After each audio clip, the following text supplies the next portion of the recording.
గ్లాసులో టీ ధనవంతులే తాగాల, లేక పక్క పార్టీ నుంచి వచ్చిన వాళ్లే తాగాల, సొంతింట్లో వాళ్లకు గ్లాసులో టీ తాగే అర్హత లేదా?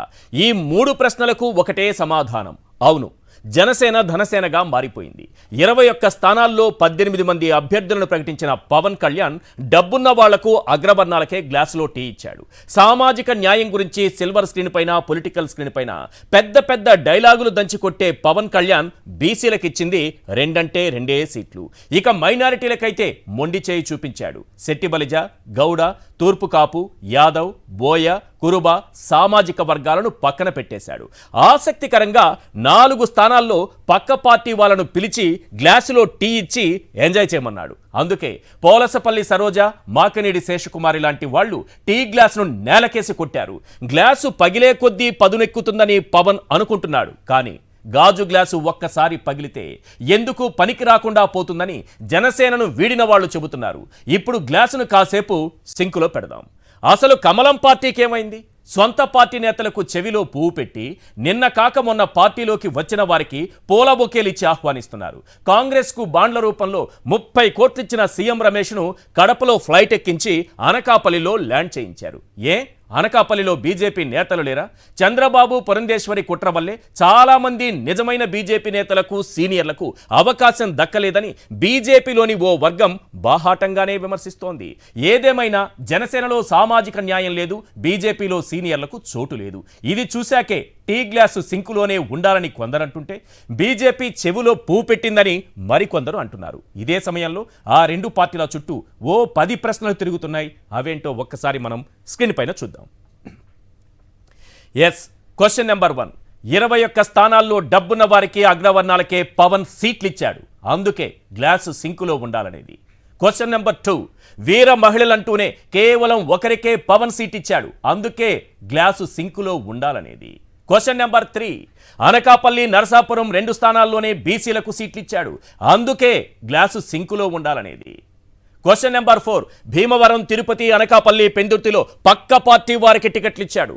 అందుకే గ్లాసు సింకులో ఉండాలనేది. Question number 5. సామాజిక న్యాయం అంటూనే ఒక్క సీటు ఇవ్వకుండా మైనారిటీలకు మొండి చేయి చూపాడు. అందుకే గ్లాసు సింకులో ఉండాలనేది. Question number 6. సొంత పార్టీ నేతలకు వెన్నుపోటు పొడిచి పారాచూట్ నేతలకు పట్టం కట్టాడు. అందుకే గ్లాసు సింకులో ఉండాలనేది. Question number 7. బీజేపీలో సొంత పార్టీ నేతలకు టాటా, ఇతర పార్టీల నుంచి వచ్చిన వారికే పెద్దపీట. అందుకే చెవిలో పువ్వనేది. Question number 8. కాంగ్రెస్ పార్టీకి ఎలక్టోరల్ బాండ్లు ఇచ్చే సీఎం రమేష్కు బీజేపీలో బాబు సీటు ఇప్పించాడు. అందుకే చెవిలో పువ్వనేది. Question number 9. బాలకృష్ణ అల్లుడు భరత్ కోసం జీవీఎల్ను పక్కన పెట్టేలా పావులు కదిపిన పురంధేశ్వరి. అందుకే చెవిలో పువ్వనేది. Question number 10. పొత్తు పేరుతో బాబు వెన్నుపోటుపై బీజేపీ సీనియర్లు రాసిన లేఖను అధిష్టానం పట్టించుకోలేదు. అందుకే చెవిలో పువ్వనేది. ఈ 10 పాయింట్లు ఇప్పుడు పొలిటికల్ సర్కిల్లో తిరుగుతున్నాయి. వీటిపైనే మనం చర్చించబోతున్నాం. చర్చలో పాల్గొంటున్నారు పోలసపల్లి సరోజ గారు, మాజీ మేయర్, జనసేన మాజీ నాయకురాలు. ఇక విజయబాబు గారు, అధికార భాషా సంఘం అధ్యక్షులు, మనకు లైవ్లో అందుబాటులో ఉన్నారు. శేషకుమారి గారు, మాజీ జనసేన నాయకురాలు, ఈ మధ్యనే వీరు వైసీపీలో జాయిన్ అయ్యారు. ఇక చందు సాంబశివరావు గారు, బీజేపీ ఉపాధ్యక్షులు. రైట్, ముందుగా పోలసపల్లి సరోజ గారితో మాట్లాడదాం. సరోజ గారు, ఎందుకు మీరు జనసేనకు రిజైన్ చేశారు? చాలా కాలంగా పార్టీ కోసం చాలా శ్రమించారు. తప్పకుండా మీకు టికెట్ వస్తుందని కూడా లోకల్గా ఒక మాట అయితే వినిపించేది. ఈ నేపథ్యంలో అసలు రిజైన్ చేయడానికి వెనుకున్నటువంటి కారణాలేంటి?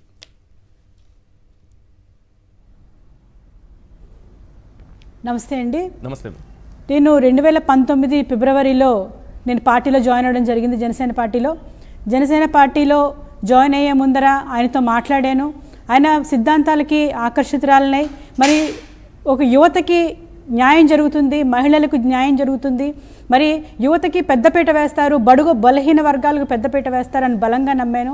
నేను 2005లో అతి పిన్న వయస్కురాలుగా మేయర్గా ఎలక్ట్ కాబడడం జరిగింది. నేను చాలా ఒడిదుడుకులు ఎదుర్కొని, ఎన్నో ఇబ్బందులకు ఓర్చుకుని సక్సెస్ఫుల్గా 5 సంవత్సరాలు కంప్లీట్ చేసిన మహిళని నేను సెట్టిబల్య సామాజిక వర్గానికి చెందిన మహిళని.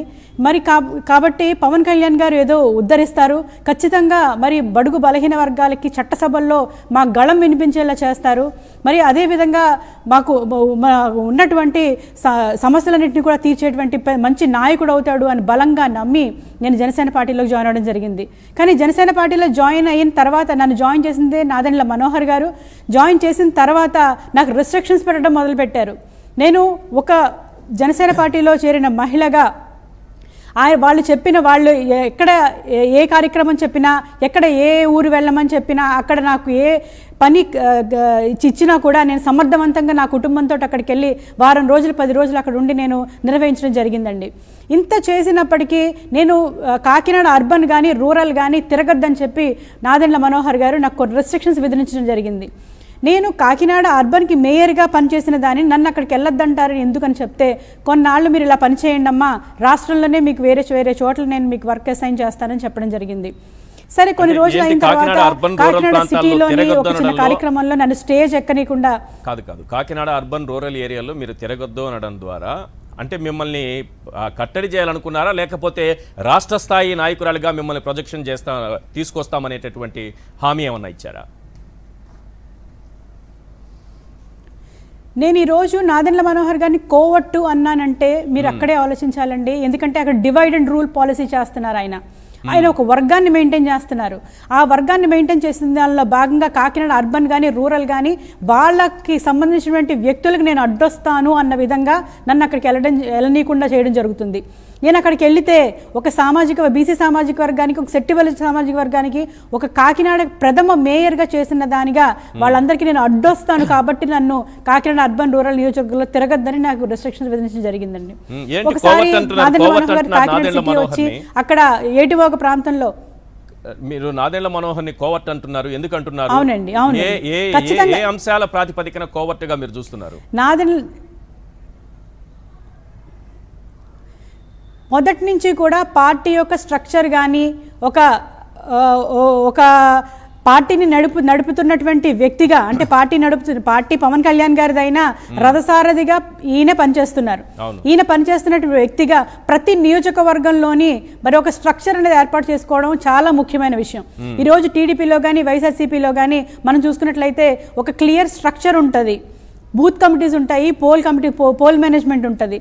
ప్రతి ఒక్క చోట కూడా కార్యకర్తలే ఒక ఉద్యోగంలా పనిచేస్తారంటే పార్టీకి ప్రాణం ఇచ్చిన వాళ్ళే ఒక ఉద్యోగంలా పనిచేసి ప్రతి ఇంటికి కూడా వెళ్ళి వాళ్ళ పోల్ మేనేజ్మెంట్ ఏంటి, ఇంట్లో ఎంతమంది ఉంటున్నారు, వాళ్ళకి ఎవరికి ఓట్లు ఉన్నాయి, ఎవరు గవర్నమెంట్ ఎంప్లాయీస్, ఎవరు ప్రైవేట్ ఎంప్లాయీస్ అనేది ఒక స్ట్రక్చరు, ఒక డేటా ఉంటుంది. అటువంటి డేటా జనసేన పార్టీలో ఉండదు. జనసేన పార్టీలో ఉండాలి అంటే ఒక పాలసీ మేకర్గా చేసిన వ్యక్తిగా, నాదెండ్ల మనోహర్ పాలసీ మేకర్ చేసిన వ్యక్తిగా, ఒక స్పీకర్గా పనిచేసిన వ్యక్తిగా ఆయన ఖచ్చితంగా ఈ యొక్క విధి విధానాలన్నింటినీ కూడా ఇన్ఛార్జీలతో పని చేయించవలసిన అవసరం ఎంతైనా ఉంది.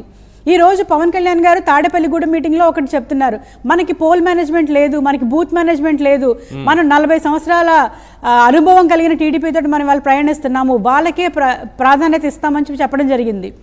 అది ఆ పార్టీలో ఉంటూ మా అందరికీ అవమానం, జనసేన పార్టీలో ఉన్న వాళ్ళందరికీ కూడా అవమానం జరిగింది ఆ రోజున. దాని నిర్మాణం లేదంటే ఎవరి తప్పది? అది ఎవరి పవన్ కళ్యాణ్ తప్పే కదా. పార్టీని నిర్మాణం చేసుకోలేకపోవడం ఆయన తప్పుగా చూడాలి. 2013లో ఎప్పుడో జనసేన పెట్టారు, 10 ఏళ్ళు అయిపోయింది. అదే చెప్తున్నానండి. ఇప్పుడు దశాబ్ద కాలంగా మేము పార్టీలో ఉన్నాము, దశాబ్ద కాలంగా ఒక పార్టీ నడిపిస్తున్నాము అంటే దానికి ఈ పార్టీకి అప్పుడే స్ట్రక్చర్ వచ్చేసి ఉండాలి. కానీ ఇదంతా చేయనీయకుండా నాదెండ్ల మనోహర్ అడ్డుపడుతున్నాడు. ఇక్కడే మనం క్లియర్గా తెలుసుకోవచ్చు, ఇది కేవలం టీడీపీ నుంచి వచ్చిన కోవట్టుగా ఆయన పనిచేస్తున్నాడు కాబట్టే, జనసేన పార్టీ ఫుల్ ఫ్లెడ్జ్డ్గా ఎస్టాబ్లిష్ అవ్వకూడదు అని కోరుకుంటున్నాడు కాబట్టే ఈ యొక్క స్ట్రక్చర్ అంతా కూడా జరపలేదు. ఈ రోజుకి ఆయన ఇచ్చిన 20 విషయాలు ఏవి పవన్ కళ్యాణ్కి తెలియదా? ఆయనే కోవర్ట్ అని మీరు ఎవరైనా ప్రశ్నిస్తే మిమ్మల్ని నేను వైసీపీ కోవర్టులుగా చూస్తానని పవన్ కళ్యాణ్ గారు అంటున్నారు. ఓవరాల్గా చూస్తే ఇటేమో నాదెండ్ల మనోహర్ చంద్రబాబు కోసం పనిచేస్తున్నటువంటి కోవర్టుగా మీరు చెప్తున్నారు.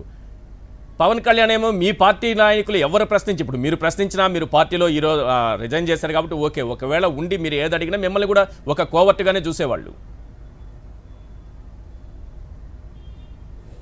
మాకంత ఛాన్స్ లేదండి, మాకు అంత ఛాన్స్ మేము వెళ్ళి ప్రశ్నించే ఛాన్స్ లేదు. మీడియా ముఖంగా మీ ముఖంగా నేను మాట్లాడుతున్నానంటే ఆయన మాకు అవకాశం ఇవ్వలేదు, అవకాశం ఇవ్వట్లేదండి. ఆయన మాకు ఒక ప్రెసిడెన్షియల్ సెక్రటేరియట్ ఉంటుందండి, ఒక ప్రెసిడెన్షియల్ సెక్రటేరియట్ ఉంటుంది, అందులో కొంతమంది మనుషులు ఎంప్లాయ్ చేయబడతారు. వాళ్ళకి మేము కాల్ చేసిన తర్వాత వాళ్ళు పవన్ కళ్యాణ్ గారికి చెప్పిన తర్వాత మేము రావాలా వద్దా అనేది వాళ్ళు డిసైడ్ చేస్తారు. మేము ఫోన్ చేయడం ఒకటే ఉంటుంది, అక్కడి నుంచి మాకు రెస్పాన్స్ అనేది ఉండదు. కొన్ని నెలలు గడిచిపోతే, సంవత్సరాలు గడిచిపోతే అక్కడి నుంచి మాకు రెస్పాన్స్ ఉండదు మాకు. ఆయన ఎప్పుడైనా మాకు ఎయిర్పోర్ట్ దగ్గర వచ్చి కనిపించినప్పుడు మేము రిసీవ్ చేసుకున్నప్పుడో, లేదంటే ఆయన సెండ్ ఆఫ్ ఇస్తున్నప్పుడో, లేదంటే ఏదైనా మీటింగ్ దగ్గరికి వచ్చినప్పుడో మేము కనిపించి నమస్కారం పెట్టడం తప్ప మేము అంతకన్నా చేయగలిగింది ఏమీ లేదు. ఆయన నమ్ముకున్న వ్యక్తులు ఆయన చుట్టూ ఉన్న క్వార్టరీలు మాటలు మాత్రమే ఆయన నమ్ముతాడు. ఇక్కడ హరిప్రసాద్ కానివ్వండి, కేకే కానివ్వండి, అంటే వీళ్ళందరూ కూడా నాదెండ్ల మనోహర్ ఆధీనంలోనే పనిచేస్తూ ఉంటారు. పవన్ కళ్యాణ్ గారు చుట్టుపక్కనే ఉంటారు, కానీ వీళ్ళు నాదెండ్ల మనోహర్ ఆధీనంలో పనిచేస్తారు. ఆయన కనుసైగల్లో పని జరుగుతూ ఉంటుంది. చక్రవర్తి కానివ్వండి, వీళ్ళందరూ ఉంటారు. వీళ్ళందరూ ఏంటంటే మాలాంటి వాళ్ళు ఎవరిని కూడా దగ్గరికి రానియకుండా జాగ్రత్తగా కాపలా కాస్తూ ఉంటారు. ఒకవేళ మేము ఆ పరిసరాలు ఎక్కడైనా ఉన్నా కూడా ఏదో పని వాళ్ళు చూసినట్టు వెళ్ళండి ఇక్కడి నుంచి అని కసిరే పరిస్థితులు ఈ రోజు జనసేన పార్టీలో కనిపిస్తూ ఉంటాయి. మీరు ఎవరిని చూసుకున్నా పార్టీలో ఉన్న వాళ్ళు మాట్లాడకపోవచ్చేమో కానీ అందరికీ అంతర్గతంలో ఉన్న బాధ అయితే అదే. ఇప్పుడు ఒక పార్టీ నడిపిస్తున్న అధ్యక్షుడు ఉన్నారంటే, నేను కాంగ్రెస్లో ఉన్నానండి, నేను దాదాపుగా 20 సంవత్సరాల నుంచి రాజకీయంలో ఉన్నాను.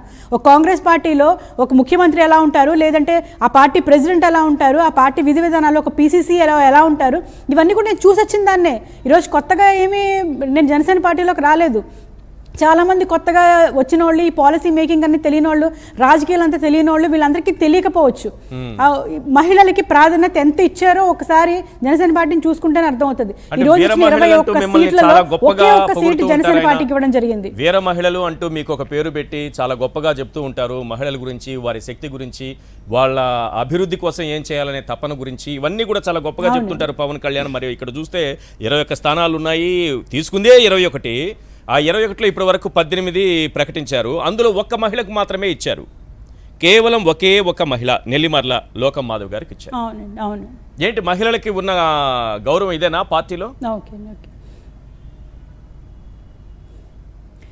పవన్ కళ్యాణ్ గారు ఝాన్సీ లక్ష్మీబాయి గారి పేరు తరపున వీర మహిళలుగా మాకు నామకరణం చేసి ఒక వీర మహిళా శక్తి మా పార్టీలో ఉందని చెప్పుకుంటున్నారు. ఈరోజు చాలామంది మాట్లాడుతున్నారు, ఏ పార్టీలో లేనటువంటి వీర మహిళా శక్తి మా పార్టీలో ఉందంటున్నారు.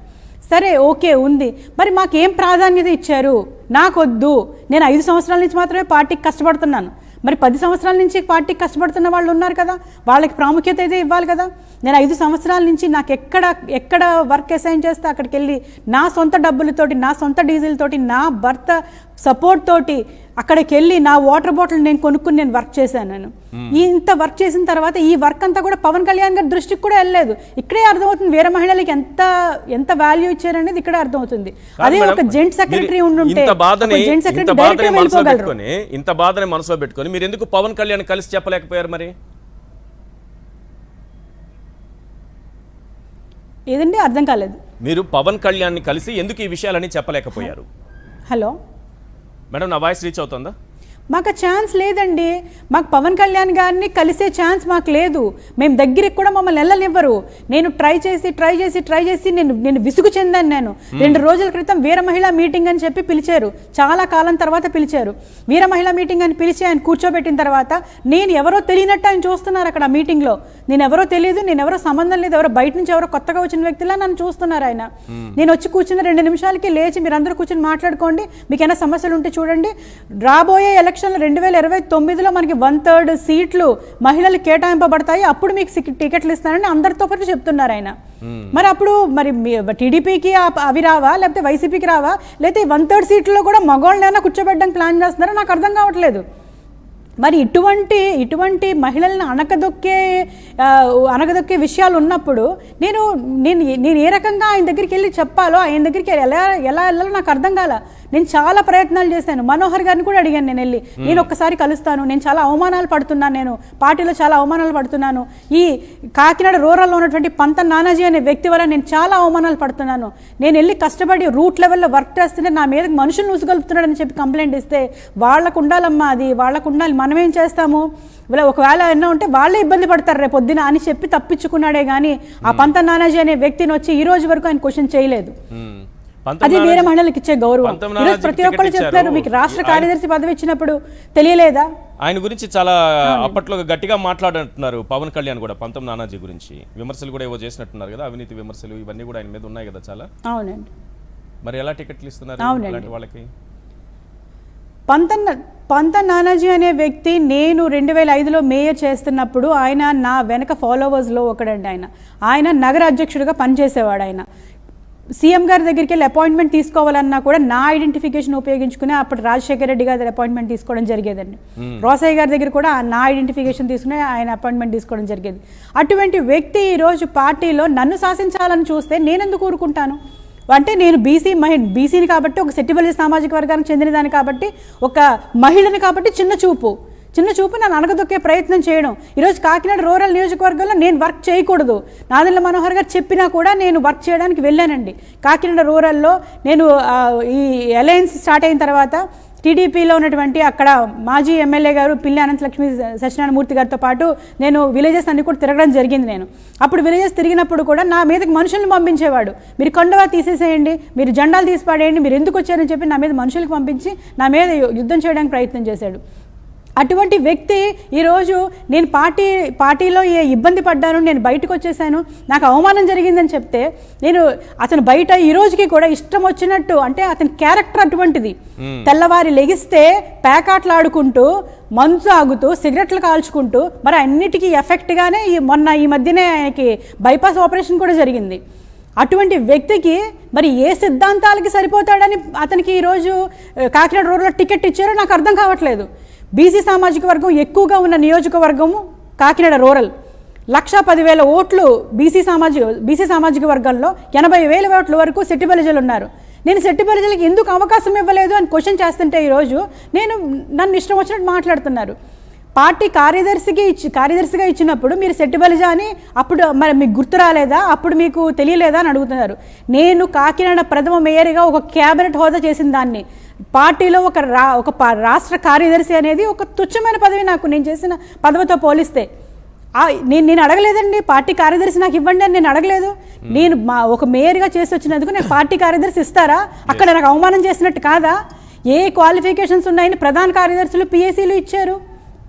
అడుగడుగున అవమానం జరుగుతున్నా కూడా ఏదో ఉద్ధరిస్తారు, మా జాతి బీసీ జాతికి జనసేన పార్టీ ఒక వేదిక అవుతుంది, ఒక ప్లాట్ఫామ్ అవుతుంది అని బలంగా నమ్మి 5 సంవత్సరాల నుంచి భరించుకుంటూ వచ్చాను. ఇంత అన్యాయం జరుగుతున్నప్పుడు పవన్ కళ్యాణ్ గారి దగ్గరికి చెప్పుకుందామని వెళ్తే రెస్పాండ్ అయ్యే దిక్కు నాకు అక్కడ లేదు. కుక్కల కన్నా హీనంగా బయటికి వెళ్ళండి చెప్పి తరిమేస్తున్నారు, బౌన్సర్లు పెడతారు, సెక్యూరిటీ సిస్టమ్ ఉంటుంది, 8 అంచుల సెక్యూరిటీ సిస్టమ్ దాటి ఆ వెంకటేశ్వర స్వామి, తిరుపతిలో వెంకటేశ్వర స్వామిని కూడా మనం అంత కష్టపడి చూడలేం, మనం అంత సెక్యూరిటీ ఉంటుంది. అదేనా జనసేన పార్టీ ఆఫీసా లేకపోతే ఒక కార్పొరేట్ ఆఫీసా నాకు అర్థం కావట్లేదు. అడుగడుగున అవమానాలు జరిగినా కూడా తట్టుకుని నిలబడ్డాను, ఎందుకంటే పవన్ కళ్యాణ్ గారు స్పందిస్తారు, ఆయన మాకున్నారు, ఆయన మా తరపున మాట్లాడతారు అనుకున్నాను. కానీ నాకు ఇప్పుడు అర్థమవుతుంది, చుట్టుపక్కల వాళ్ళందరూ మాటలు విని ఆయన అలా బిహేవ్ చేస్తున్నారు అంటే ఇంకా పార్టీ భవిష్యత్తు ఏమైపోతుంది, అక్కడ ఉన్న అందులో వీర మహిళలు ఏమైపోతారు, యువత ఏమైపోతుంది. ఈరోజు యువత గుండెలు బాదుకుని మరి పవన్ కళ్యాణ్ గారి వెనకాల పరిగెడతారు. చెప్పులు ఉన్నాయో చూసుకోరు, వాళ్ళ ఒంట్ల మీద బట్టలు ఉన్నాయో లేదో కూడా చూసుకోకుండా పవన్ కళ్యాణ్ గారి వెనకాల పరిగెడతారు.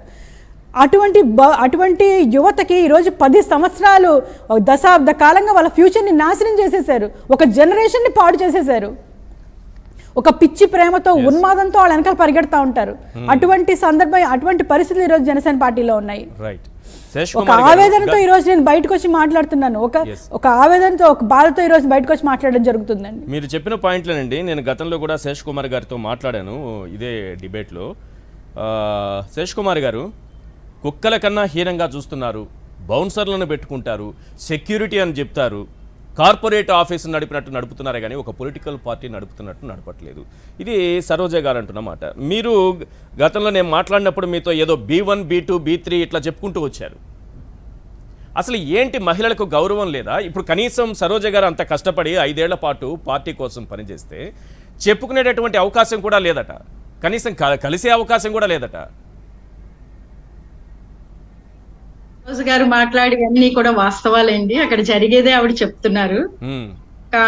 కాకపోతే ఏంటంటే ఎంత మాట్లాడినా ఇది అంటే ఒక రాజకీయ పార్టీ కాదు వీళ్ళు అన్నది మా నోటంట వినడానికి కూడా ప్రజలు బహుశా ఇదంతా ఏంటి ఇంత చిల్లరే పార్టీయా అనుకుంటారేమో అని చెప్పి ఇంకా నాకు మాట్లాడాలని కూడా లేదు. సరోజ్ గారు చెప్పేవన్నీ వాస్తవాలు, అక్కడ జరిగేవే ఆమె చెప్తున్నారు. అలాగే పవన్ కళ్యాణ్ గారి చుట్టూ అందరూ కూడా బ్రోకర్లే ఉంటారండి. ఎవరు కూడా రాజకీయ సలహాదారులు కానీ, రాజకీయ విశ్లేషకులు కానీ, రాజకీయంగా ఒక పరిణితి చెందిన వ్యక్తులు కానీ ఆయన పక్కన ఉండరు. అందరూ కూడా బ్రోకర్లే ఉంటారు. వాళ్ళు ఏంటంటే ఇప్పుడు వాళ్ళకి మనం మెప్పించాలి అంటే మాకు అవసరం లేదండి, అంత అవసరం లేదు. ఎవడో ఒక చక్రవర్తి ఉంటాడు, ఒక కేకే ఉంటాడు, వీళ్ళందరూ రాజకీయ బ్రోకర్లండి. అది కూడా ఎవరు పవన్ కళ్యాణ్ గారికి బ్రోకర్లు కాదు, మనోహర్ గారికి బ్రోకర్లు. ఫస్ట్ ఆఫ్ ఆల్ మా జిల్లా నుంచి, మా పార్లమెంట్ నుంచి పంతో నానాజీ నెంబర్ 1 బ్రోకర్ అండి.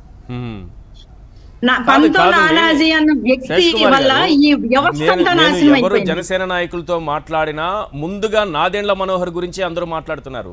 అతని గురించి చాలా దారుణంగా చెప్తున్నారు. ఒకటి చంద్రబాబు కోవర్టుగా పనిచేస్తారని కానీ, లేకపోతే మొత్తం పార్టీని అతను గుప్పెట్లో పెట్టుకొని నాశనం చేసేస్తున్నారని చెప్తున్నారు అందరూ. ఏంటి అసలు మనోహర్ పాత్ర ఏంటండి? ఏంటి మనోహర్ పాత్ర ఏంటి? అది 100% నిజమండి.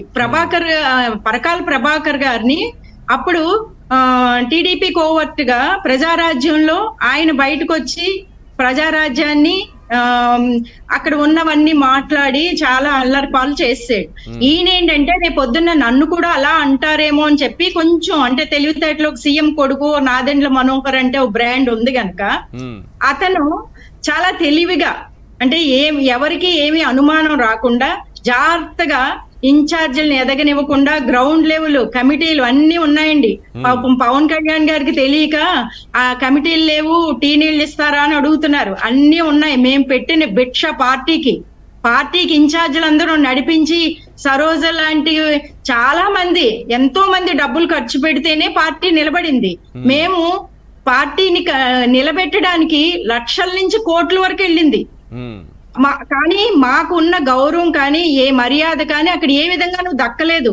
ఇంకా మేము ఇప్పుడు శేష్ కుమార్ వచ్చింది, తర్వాత సరోజ్ వచ్చింది, ఇంకా ఎంతమంది వస్తూనే ఉంటారు. జనసేన పార్టీ ఖాళీ అవుతుంది. ఈ రోజు మనోహర్ గారు పక్కనకి వెళ్ళాక మళ్ళీ ఒక టీ వాడు వచ్చాడు.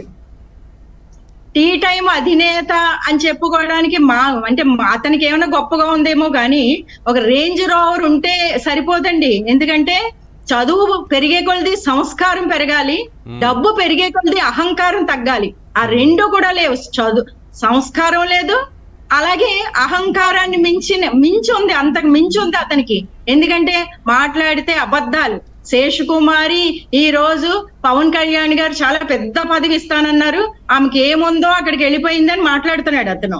అలా ఇప్పుడు ఏ పదవి ఇస్తావు? ఇప్పుడు అతన్ని 7 నెలల క్రితం నన్ను ఇన్ఛార్జ్ గా తీసి అతన్ని నియమించారు.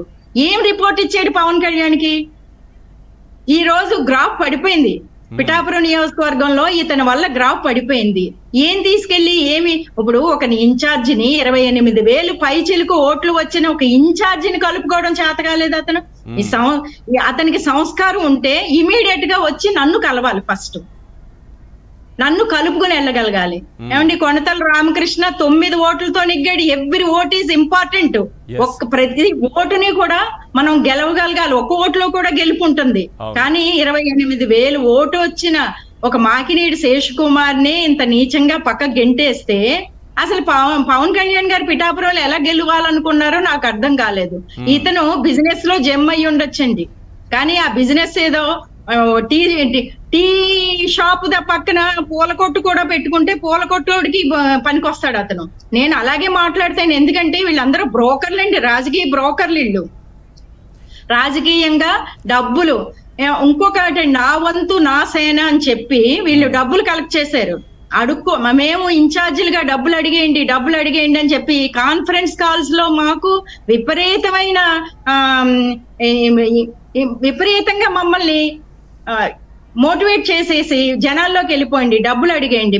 మేము డబ్బులు యంత్రం అండి, మేము జనాల్లోకి వెళ్ళి డబ్బులు అడుక్కోవాలి, అడుక్కుని పార్టీకి పంపించేయాలి ఆ డబ్బులు. రూపాయి 2 రూపాయలు కాదు, అలాగా మమ్మల్ని యంత్రం కింద వాడుకున్నారు వాళ్ళు. తర్వాత విసిరేశారు ఇవన్నీ. మీలాంటి వాళ్ళు తీసుకొచ్చినారు. సరోజ గారు కూడా చాలా డబ్బులు పార్టీకి ఇచ్చుంటారు నాకు తెలిసి. ప్రజల నుంచి తీసుకున్నదో పార్టీకి విరాళాలుగా ఇవ్వాల్సిందో చాలా మంది చేస్తుంటారు. ఇవన్నీ పార్టీ బలోపేతానికి చేస్తుండే. ఈ డబ్బులన్నీ ఏమైపోతున్నాయి? మిమ్మల్ని డబ్బుల్ని తీసుకొచ్చేటటువంటి వ్యక్తులుగా చూస్తున్నారే కానీ పార్టీ నాయకురాలుగా మిమ్మల్ని చూడట్లేదా? లేదండి, మేము డబ్బులు యంత్రాలు. లక్షలు తెచ్చేయండి, పార్టీకి ఎంత ఇచ్చేయండి, పార్టీలకి మోసేయండి, బస్సులు పెట్టేయండి అంటే ఇంకా డైలీ వాళ్ళకి కావాల్సింది దేని వల్ల డబ్బులు వస్తాయని చూసుకున్నాను. ఎన్ఆర్ఐల్ని మోటివేట్ చేసి వాళ్ళ దగ్గర నుంచి జనసేన పార్టీ డబ్బులు లేని పార్టీ అని చెప్పి డబ్బులు దండుకోవడానికి వచ్చిన పార్టీ అని నేను ఈ రోజున అంటున్నాను. ఎందుకంటే నా వంతు నా సేన తో వచ్చిన డబ్బులన్నీ ఏం చేశారు, ఎక్కడ పెట్టారు?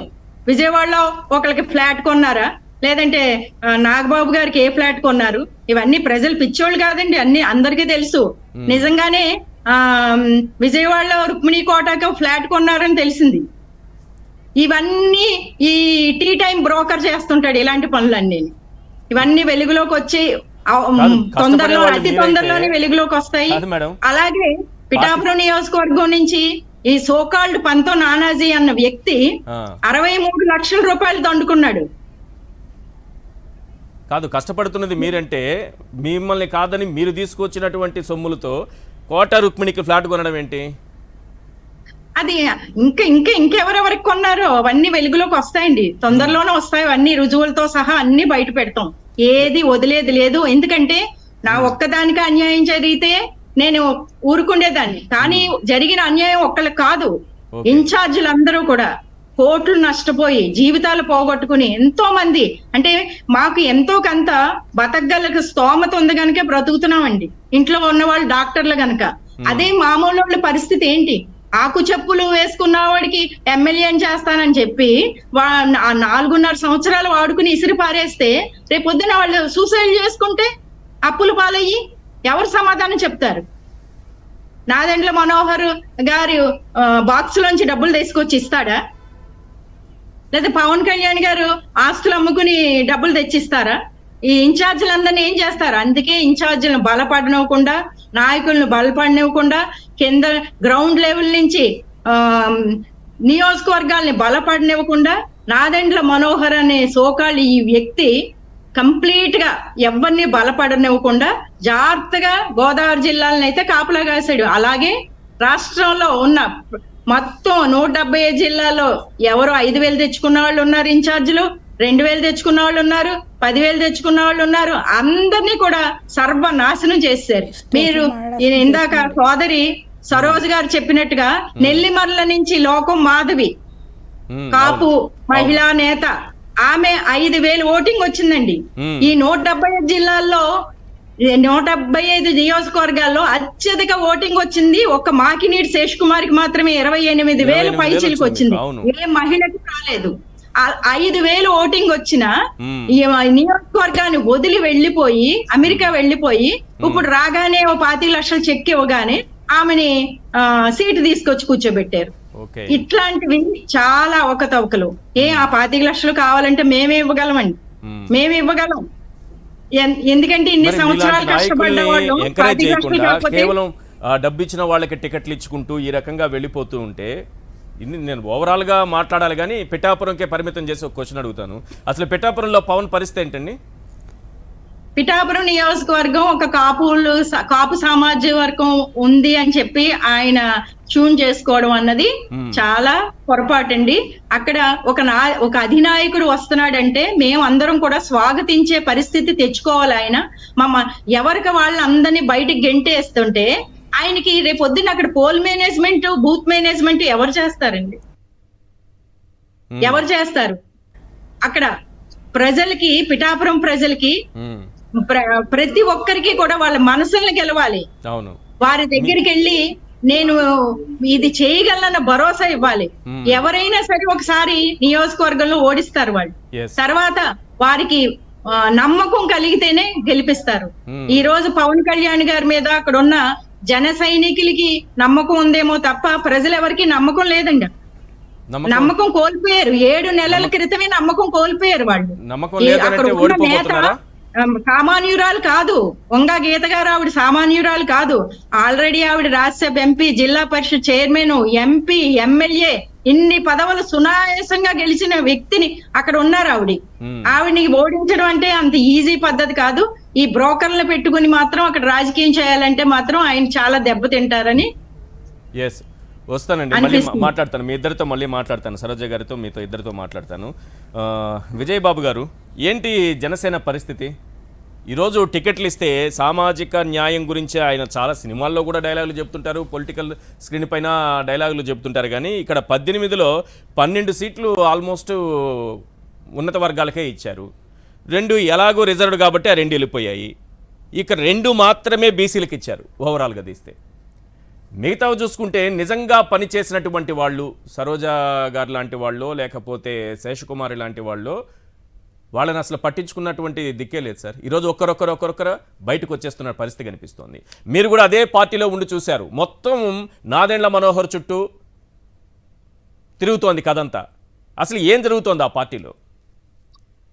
పాపం వాళ్ళ ఇద్దరి సంభాషణలు విన్నానండి, నిన్న కూడా విన్నాను నేను. అయితే ఏంటంటే ఇంకా పవన్ కళ్యాణ్ పట్ల ఎక్కడో ఒక మూల వాళ్ళకి ఇంకా అభిమానమో గౌరవం ఉందనిపిస్తా ఉంది. అందుకని చెప్పనే నాదెండ్ల మనోహర్ని ఎక్కువ అనుకుంటున్నారు. కానీ స్టార్టింగ్ లో ఆ పార్టీలో అతి స్వల్ప కాలం ఉండి బయటకు వచ్చి వాళ్ళ వికృత వ్యవహారాలు, వికృత స్వరూపాలు, చండాలపు ఇది ఒక రాజకీయ పార్టీ చిచ్చి నాబోటోడు ఏంటి, ఇందులోకి వెళ్ళటం ఏంటంటే నన్ను నేనే తిట్టుకొని నేనే ఆత్మన్యూనతకు గురై అనేక సందర్భాల్లో చెప్పాను. నా జీవితంలో చేసిన అతిపెద్ద చారిత్రక తప్పు ఏదైనా ఉందంటే పవన్ కళ్యాణ్ లాంటి వాడి దగ్గరికి ఏదో చేయాలని వెళ్ళటం అనేది.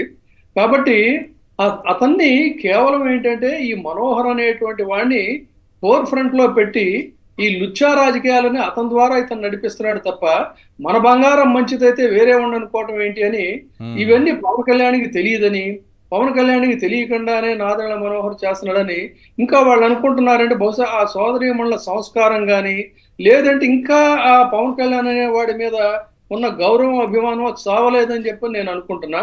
అంతే తప్ప మరొకటి కాదు. పవన్ కళ్యాణ్ అనేటువంటి వాడు సర్వభ్రష్టుడు అని చెప్పని ఆ రోజే నేను బయటకు వచ్చిన రోజే చెప్పినప్పుడు చాలా మంది ఇటువంటి వాళ్ళు నన్ను తిట్టుకున్న తర్వాత వరుసగా ఒకళ్ళు అందరూ బయటకు వచ్చి వాళ్ళందరి ప్లేస్ లో ఈ మనోహర్ అనేటువంటి వాడిని పెట్టి చంద్రబాబు నాయుడుతో మొత్తం లింగమనే ఎస్టేట్ లాంటి వీళ్ళతో వీళ్ళతో ఇవన్నీ వ్యవహారాలు నడిపించారు. ఇంకా వాళ్ళకి తెలిసింది చాలా తక్కువ. ఎన్ఆర్ఐస్ దగ్గర ఎంత దోచారు, ఎంత ఫార్మా కంపెనీల దగ్గర ఎంత దోచారు, ఇవన్నీ నేను ఎప్పుడో లాంగ్ బ్యాకే మీకు చెప్పా గతంలోనే. కేవలం ఏంటంటే డబ్బు ఉన్న వాళ్ళకి అని చెప్పని. తర్వాత ఒక విచిత్రం ఏంటంటే మీరు ఇందాక ఒక మాట అన్నారు, 18 సీట్లలో ఒక్క మహిళకే స్థానం ఇచ్చారేంటని. అది పవన్ కళ్యాణ్ నైజం ఏంటంటే ఒక్క స్థానంలో ఉండాల్సిన మహిళ ఒక స్థానంలో ఉండాల్సిన ప్లేస్లోనేమో చాలా మంది మహిళలకు స్థానాలు ఇస్తాడు. ఎక్కువ మంది స్థానాలు ఇవ్వాల్సినటువంటి మహిళలకు స్థానాలు ఇవ్వాల్సిన చోట్లనేమో ఒక మహిళకి స్థానం ఇస్తాడు. అది పవన్ కళ్యాణ్ యొక్క వ్యవహార శైలి. దాన్ని మరి అర్థం చేసుకోవాలి.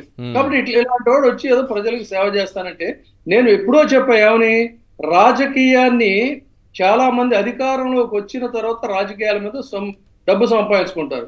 కానీ రాజకీయాల్లోకి అధికారంలోకి రాకుండానే రాజకీయం అనేటువంటి దాని ద్వారా డబ్బు సంపాదిస్తున్న ఏకైక వ్యక్తి భారతదేశంలో ఈ పవన్ కళ్యాణ్ అనేవాడు అనేది నేను చెప్పాను. ఎవరెవరి దగ్గర ఎంత వసూళ్లు చేశాడు పాపం. ఇప్పుడు అలాంటి మహిళలు వాళ్ళు అన్నది కరెక్ట్ అండి. ఏంటంటే హైదరాబాద్ లో కార్యాలయం ఉన్నప్పుడు ఏం చేసేవాడంటే మన దగ్గర మాట్లాడితే డబ్బు లేకపోతే ఎవడ పార్టీ పెట్టమన్నాడు నిన్ను, మాట్లాడితే అతను నోటి వెంట వచ్చేది ఏంటంటే మన దగ్గర డబ్బులు లేవు అని. భోజనాలకి కొంతమంది దగ్గర డొనేషన్లు. ఆ రత్నం అనే ఒకడు సీఏ ఉండేవాడు. ఇక్కడ వాళ్ళకి అర్థం కాదు ఏంటంటే ఎవరు పేరు చెప్పారు ఇందాక, పంతం నానాజాను తిట్టాడు కదా అని చెప్పని. అది శైలి ఏంటంటే వాళ్ళు చేసినటువంటి వసూళ్లలో తనకు వాటా లేనప్పుడు రానప్పుడు వాళ్ళ మీద కన్నెర్ర చేస్తాడు. అది అయిన తర్వాత వాళ్ళే మళ్ళీ వీళ్ళకి దగ్గర అవుతారు. ఇది అతనికి ఉన్నటువంటి ఒక స్టైల్ అన్నమాట. ఆ క్రమంలోనే గతంలో కూడా చాలా మంది దగ్గర డబ్బులు వసూలు చేసిన తర్వాత పార్టీ కార్యాలయం మెయింటెనెన్స్ ఒకడు, ఇప్పుడు పాపం అతను ఎవరు ఆ బీజేపీలోనే కూడా టికెట్ ట్రై చేస్తున్నట్టున్నాడు, ఒక ఫార్మా కంపెనీ పెట్టుకుని అతను బిల్డింగ్ మొత్తం తీసుకున్నాడు, వాడంతా రెనోవేట్ చేసి ఇచ్చాడు, ఆ ఖర్చు అంతా భరించాడు. అంతా చేస్తే శ్రీకాకుళం నుంచి ఉన్నాడండి ఇప్పుడు ఆ క్యాండిడేట్, చేస్తే అతనికి టికెట్ ఇస్తానని చెప్పి మొండి చేసి చూపించాడు. ఇతనికి రెగ్యులర్ గా మింటింగ్ మనీ ఉంటేనే వాళ్లే దగ్గర అవుతారు. తర్వాత ఇంకొక వ్యవహార శైలి ఏంటంటే ఏ రబ్బర్ చెప్పులు వేసుకున్నా చేస్తానని చెప్పని అన్నారు. ఈ మధ్య ఒక మీటింగ్ లో జగన్ నిన్ను తొక్కేస్తానని తొక్కేస్తా అని పూనకం వచ్చినట్టు ఊగితే ఈ జన సైనికులు వాళ్ళందరూ ఏలలో చప్పట్లు కొట్టారు. కానీ అసలు భావాన్ని అర్థం చేసుకోవాలా. జగన్ గారిని ఉద్దేశించి చెప్పింది ఏంటంటే తొక్కేస్తానంటే దాని అర్థం ఏంటంటే జగన్మోహన్ రెడ్డి గారిని తొక్కేస్తాని కాదు, తనని 10 సంవత్సరాల నుంచి నమ్ముకు తిరిగినటువంటి జన సైనికులందరినీ తొక్కేసేసి గంపగొట్టగా ఇది పెట్టుబడిదారులకి నేను నా టికెట్లను అమ్మేసుకుంటాననేది దాని భావార్థం. అది పాపం వాళ్ళకి ఇప్పుడు సోదర సరోజ గారు లాంటి వాళ్ళకో లేకపోతే వీళ్ళందరికి అర్థమయ్యేసరికి ఆలస్యమైంది. తొక్కేస్తా అంటే తను నమ్ముకు తిరిగిన వాళ్ళందరినీ తొక్కేస్తానని దాని అర్థం కాదు. చాలా మంచి మాట చెప్పారు సార్. ఒక్క నాయకుల్ని కూడా ఎదగనివ్వకుండా ఒక మనోహర్ని పక్కన పెట్టుకొని వీళ్ళందరినీ తొక్కేస్తూ ఈయన ముఖ్యమంత్రిని తొక్కేయడం ఏంటి? అసలు అలాంటి మాటలు మాట్లాడడమే రాజకీయ నాయకుడిగా అనర్హుడు. రాజకీయ నాయకుడిగా ఆయన అనర్హుడు అని తెలిపోయింది. ఒక ముఖ్యమంత్రిని గుర్తు పెట్టుకో జగన్ నిన్ను పాతాళానికి తొక్కేస్తాను. అతని జన్మే సరిపోతుంది. కానీ ముఖ్యమంత్రి గారితో చెప్పాడు ఏమని, తొక్కేస్తా అంటే ఎవరు తొక్కేస్తాడు అనేది వాళ్ళకి అర్థం కాక వాళ్ళు ఏమైనా సపోర్ట్ కొట్టారు. తీరా చూస్తే ఏంటంటే వాళ్ళని తొక్కేస్తాడన్న సంగతి ప్రాక్టికల్ గా వాళ్ళ ఎన్నికలు సమీపిస్తే కానీ తెలియలే. వాళ్ళందరినీ కూడా తొక్కేసేసి అడ్డగోలుగా మెక్కేసేసి ఎవడైతే మల్టీ మిలియనరో, ఎవడైతే ఈ మొత్తం వాటాలు గీటాలు ఇందాక చెప్పినట్టు ఫ్లాట్లు గీట్లు ఇవ్వగలుగుతాడో వాళ్ళకి రబ్బర్ చెప్పులు వేసుకున్న వాడిని ఎమ్మెల్యేని చేస్తానని చెప్పి వాళ్ళ మల్టీ మిలియనర్స్ అందరికీ కూడా టికెట్లు ఇచ్చాడు. ఇంత నీచమైనటువంటి రాజకీయం చేస్తున్నటువంటి ఇతన్ని ఖచ్చితంగా ఏ మహిళలైతే వాళ్ళు కడుపులో పెట్టుకొని ఒక సోదరుడిగా గౌరవించారో వాళ్ళు కన్నెర్ర చేస్తే వాళ్ళ చేతులకు మహిళలు అంటే ఎంత చిన్న చూపురా నీకు, మహిళల చేతులకు ఉన్న ఈ గాజులు కాదురా విష్ణు చక్రాలని చెప్పని వాళ్ళు కన్నెర్ర చేసి ఆ పిఠాపురంలో వెంటపడి తన్నేటువంటి రోజైతే ఖచ్చితంగా వస్తుందండి. ఈ రాజకీయాల్లో ఒక అంటరాని వ్యక్తిగా అతను తయారయ్యాడు. అత్యంత ప్రమాదకరమైనటువంటి వ్యక్తి. మహిళల పట్ల కించిత్ గౌరవం గాని సంస్కారం గాని ఈ సమాజం పట్ల ఒక అంకిత భావం గాని లేనటువంటి వ్యక్తి. ఆ మనోహర్ అనేటువంటి వాడు కేవలం ఈ బ్రోకర్ రాజకీయాలకు బంటే తప్ప అతన్ని కించిత్ మనం అనాల్సిన పనే లేదు. నథింగ్, అసలు టైం వేస్ట్. రాజశేఖర రెడ్డి గారి వేవులో ఆ రోజు చాలా మంది గెలిచారు. ఆ గెలిచినటువంటి వాళ్ళలో అతను ఒకడు తప్ప దాన్ని ఇవాళ ఉపయోగించుకుంటున్నాడు. కానీ మాత్రం కూడా అతను గౌరవించదగిన వ్యక్తి కాదు. అసలు అతని గురించి మాట్లాడుకోవడం కూడా వేస్ట్. రైట్. చందు సాంబశివరావు గారు, జనసేన కాసేపు పక్కన పెడదాం, బీజేపీ విషయానికి వద్దాం. ఇంతసేపు జనసేన చుట్టే తిరిగింది, ఎందుకంటే ఆ పార్టీ బాధితుల్ని కూర్చోబెట్టాను కాబట్టి వాళ్ళ వాయిసే వినిపించాల్సినటువంటి పరిస్థితి వచ్చింది కాబట్టి వాళ్ళతోనే మాట్లాడించాను. బీజేపీ విషయానికి వస్తాం సార్. ఏంటి బీజేపీలో పోటీ చేయడానికి నాయకులు లేరా?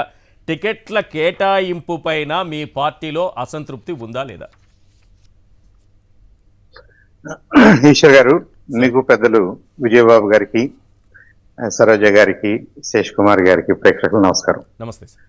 ఐ థింక్ ఇది ఎలక్షన్ సీజన్ కాబట్టి ఏ పార్టీలోనైనా అసంతృప్తి ఉంటది. లేదు, భారతీయ జనతా పార్టీలో అసంతృప్తి లేదని నేను చెప్పలేను. హౌవెవర్ ఒక్కొక్క పార్టీకి ఒక్కొక్క రకమైనటువంటి ఫంక్షనింగ్ స్టైల్ ఉంటుంది. ఇప్పుడు మనం జనసేనకున్న ఫంక్షనింగ్ స్టైల్ వాళ్ళు ఇన్సైడర్స్ మాట్లాడుతున్నారు కాబట్టి కొన్ని విషయాలు మనం తెలుసుకుంటున్నాం. అలాగే Bharatiya Janata party functioning style ఎలా ఉంటుందంటే జనరల్ గా ఒక స్ట్రక్చర్డ్ కార్యకర్తల బేస్డ్ ఒక పద్ధతిగా మీటింగ్స్ కానీ కార్యాచరణ కానీ ఉన్నటువంటి పార్టీ భారతీయ జనతా పార్టీ. అయితే ఈ కార్యకర్తల్లో నుంచి మీరు సీట్లు ఇవ్వాలి కదా అంటే కార్యకర్తల్లో నుంచే సీట్లు ఇచ్చారు.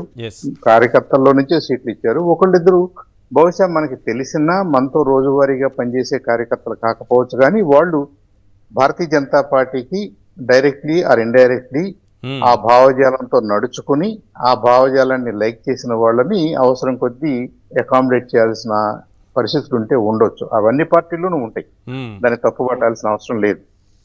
అయితే ఇక్కడ భారతీయ జనతా పార్టీ ఇవాళ 25 పార్లమెంట్కి కంటెస్ట్ చేయట్లేదు, 175 అసెంబ్లీ స్థానాల్లో పోటీ చేసే పరిస్థితి లేదు. మా బలం లిమిటెడ్ గా ఉంది. మేము అలయన్స్ లో ఉన్నాం కాబట్టి మాకున్న అవకాశాలని చాలా జాగ్రత్తగా సామాజిక న్యాయాన్ని అనుకోండి, ఇంకో ఆస్పెక్ట్ ని కవర్ చేసుకుంటూ 6 ఎంపీ స్థానాలు మంచి సెలక్షన్ జరిగిందని నా అభిప్రాయం. అలాగే రేపు రాబోతున్నటువంటి ఎమ్మెల్యేలు కూడా తీసుకొచ్చి మొన్న 30 కోట్ల రూపాయలు ఎలక్టరల్ బాండ్స్ కాంగ్రెస్ పార్టీకి ఇచ్చిన వ్యక్తి టీడీపీ నుంచి వచ్చి టీడీపీ ప్రయోజనాల కోసమే పనిచేస్తారు, చంద్రబాబు ఆయనకి టికెట్ ఇప్పించడంలో చాలా గట్టిగా ప్రయత్నం చేస్తున్నారని బాగా టాక్ వినిపించింది. అందులో కడప నుంచి తీసుకొచ్చి అనకాపల్లిలో పోటీ చేయించడం, ఇంకెవరు లేరా నిజంగా అక్కడ మీకు నాయకులు లేరా? ఈ సీఎం రమేష్కి టికెట్ ఇచ్చారు కదా. ఉంటారు ఈశ్వర్ గారు, విజయబాబు గారు పెద్దలు ఉన్నారు, ఆయనకి తెలియంది ఏం కాదు. 20-30 సంవత్సరాల నుంచి చాలా క్లోజ్ గా అబ్జర్వ్ చేస్తున్నారు వాడు కూడా. మన దురదృష్టం ఏంటంటే మన రాష్ట్రంలో, మన దేశంలో కంటే మన రాష్ట్రంలో మాట్లాడుకుంటే మరి ముఖ్యంగా నేను 2004 నుంచి కూడా నేను డైరెక్ట్ గా పాలిటిక్స్ లో ఉన్నాను. అవును. డే బై డే మనం రిప్రజెంటేటివ్స్ ని, ప్రతినిధుల కోసం ప్రయత్నం చేస్తున్నాము, ప్రతినిధులను ఎన్నుకుంటున్నాము, ప్రజల మధ్యలో నుంచి ఒక మనిషిని ఎన్నుకుంటున్నాం అనే కాన్సెప్ట్ ను వదిలేసి 5 సంవత్సరాల పాటు వీళ్ళందరినీ ఏదో కొన్ని యాక్టివిటీస్ ని ఆర్గనైజ్ చేయడంలో వాడుకుంటూ చివరికి ఏదో డబ్బులు ఉన్న వాళ్ళు పలుకుబడో క్యాస్ట్ అనో అదనో ఇదనో వ్యాపారస్తులను తీసుకుని వచ్చి వాళ్ళకి సీట్లు ఇస్తున్నారు. దీనికి ఏ ఒక్క పార్టీ కూడా అతీతం కాదు. Let's make that point very clear. ఇప్పుడు దాంట్లోనే మళ్ళీ మనం మాట్లాడుకుంటున్నాం. ఇప్పుడు వైఎస్ఆర్సీపీ అయినా, టీడీపీ అయినా, బీజేపీ అయినా, పవన్ కళ్యాణ్ అయినా, జనసేన అయినా లిమిటెడ్ కదా మీది. ఇప్పుడు జనసేన, ఇప్పుడు వైఎస్ఆర్సీపీ తీసుకోండి 175 స్థానాలు, సరే బయట నుంచి తీసుకురావచ్చు, వేరే కొత్తగా వచ్చిన వాళ్ళకి ఇవ్వచ్చు, చేసేదానికి వాళ్ళకి ఎక్కువ అవకాశం ఉంది. టీడీపీ దాదాపు 144 స్థానాల్లో పోటీ చేస్తోంది, వాళ్ళకు కూడా స్కోప్ ఉంది, బయట నుంచి ఒకరిద్దరిని తెచ్చుకోవడానికి ఇచ్చుకోవడానికి అవకాశం ఉంటుంది. కానీ మీరు లిమిటెడ్ అంటే మీరు 6 ఎంపీ స్థానాల్లో మాత్రమే పోటీ చేస్తున్నారు, 10 ఎమ్మెల్యే స్థానాలు మాత్రమే మీరు పోటీ చేస్తున్నారు. ఇదైనా నిజమైన కార్యకర్తలకి, నిజమైన నాయకులకి, సీనియర్లకి వీళ్ళకి దక్కాలి కదా, స్థానికులకు దక్కాలి కదా, ఈ రోజులు పార్టీ కోసం దక్కాలి కదా. ఈ ఆరుగురు కూడా భారతీయ జనతా పార్టీ కార్యకర్తలు కాదు అనడానికి ఏం లేదు. కొద్దిగా సీనియరా జూనియరా, ఒక 10 ఏళ్ళు ఎక్కువ పని చేశారా, 5 ఏళ్ళు తక్కువ పని చేశారా అనేది డిబేటబుల్ ఆల్వేస్. బట్ మేమెవరం కూడా పార్టీ కాని వాళ్లకు, వేరే పార్టీ వాళ్ళకు, వేరే భావజాలం ఉన్న వాళ్ళకు గట్టిగా ప్రయత్నం చేశారు, దాన్ని టీడీపీకి వదిలేసుకున్నారు. జీవీఎల్ గారికి ఎప్పటి నుంచి పార్టీ కోసం పనిచేస్తున్న వ్యక్తే కదా, మాధవ్ గారికి అవకాశం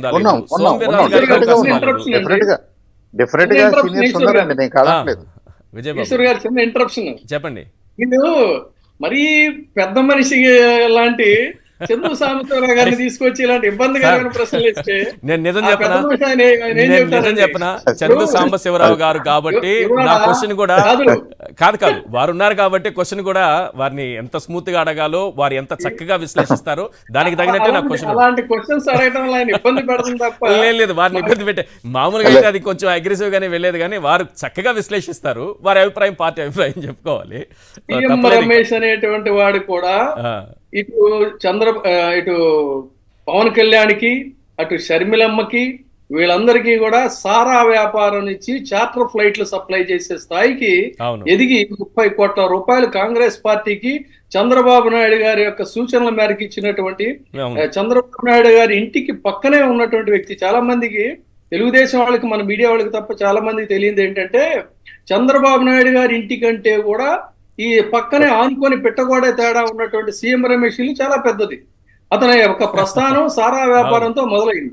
సారా వ్యాపారంతో మొదలై రిత్విక్ కన్స్ట్రక్షన్స్ లో అడ్డగోలుగా కాంట్రాక్ట్లన్నీ కూడా, నిబంధనలన్నింటినీ కూడా తొంగలోకి తొక్కి 1 కోట్ల రూపాయలు ఇచ్చి ఎస్టిమేషన్స్ ని పెంచి 100 లక్షల కోట్ల రూపాయలు నా దగ్గర మొత్తం పుస్తకంలో కూడా, నేను రాసిన పుస్తకంలో కూడా ఆధారాలతో సహా ఇచ్చానండి.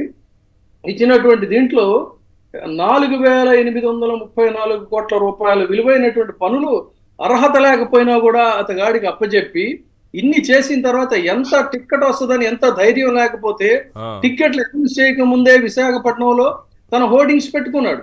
అంటే ఇక్కడ దాని అర్థం ఏంటి అంటే, బీజేపీ గత కాలపు నాటి కాంగ్రెస్ పార్టీ తల్లోంచి చెల్లుకొచ్చి ఆర్థిక శక్తులకి వెన్నుదన్నుగా నిలబడటం, ఆర్థిక శక్తులకి పెద్దపీట వేయటం. ఇంకొకటి ఇక్కడ ఆసక్తికరమైన అంశం ఒక్కటే చెప్తున్నాను. ఆ రోజున చంద్రబాబు నాయుడు గారు, ఈ పురంధేశ్వరి గారు వీళ్ళందరూ కలిసి ఏ విధంగా అయితే ఎన్టీఆర్ ని నుంచి ఆ పార్టీని, తెలుగుదేశాన్ని కబ్జా చేశారో, ఇవాళ ఆంధ్రప్రదేశ్ బీజేపీని కూడా సిసలైన కార్యకర్తలు సోము వీర్రాజు, జీవీఎల్ నరసింహారావు, తదాదిగా ఉన్నటువంటి ఆర్ఎస్ఎస్ భావజాలం ఉన్నటువంటి వాళ్ళందరి చేతుల్లో నుంచి ఈ టీడీపీ నుంచి వెళ్ళినటువంటి ఈ బి టీము ఖచ్చితంగా ఇవాళ కబ్జా చేయటంలో అటు పురంధేశ్వరి గారు, చంద్రబాబు నాయుడు గారు వీళ్ళందరూ కూడా కలిసి విజయవంతంగా దాన్ని కబ్జా చేశారు. మరొకసారి ఆ ఎన్టీఆర్ పార్టీని కబ్జా చేసిన రీతిలో అని మాత్రం నేను చెప్పగలను. రైట్, ప్లీజ్ చంద్రశేఖర్ గారు. సరే, ఆయన అభిప్రాయాన్ని గౌరవిస్తూనే ఒక విషయం చెప్పండి సార్. నేను అడుగుతున్నా, ఇప్పుడు తిరుపతి వరప్రసాద్ గారికి ఇచ్చారు. వరప్రసాద్ గారు కనీసం పార్టీలో మెంబర్షిప్ అయినా తీసుకున్నారా ఈ రోజు వరకు?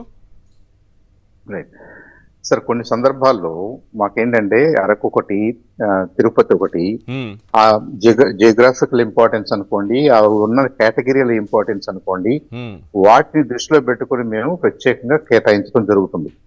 తిరుపతి వరప్రసాద్ గారు పార్టీ సింపథైజరే, ఆయన కాదంటానికి ఏం లేదు. గతంలో ఎంపీగా చేస్తున్నారు. వారికి వారి వారి భావజాలమా, ఆయన కన్విన్స్ చేసిన విధానమా, ఆయన వల్ల ఉపయోగం నమ్మకం. ఇప్పుడు చూడండి, ఆయనకి టికెట్ లేదనగానే చంద్రబాబును కలిశారు.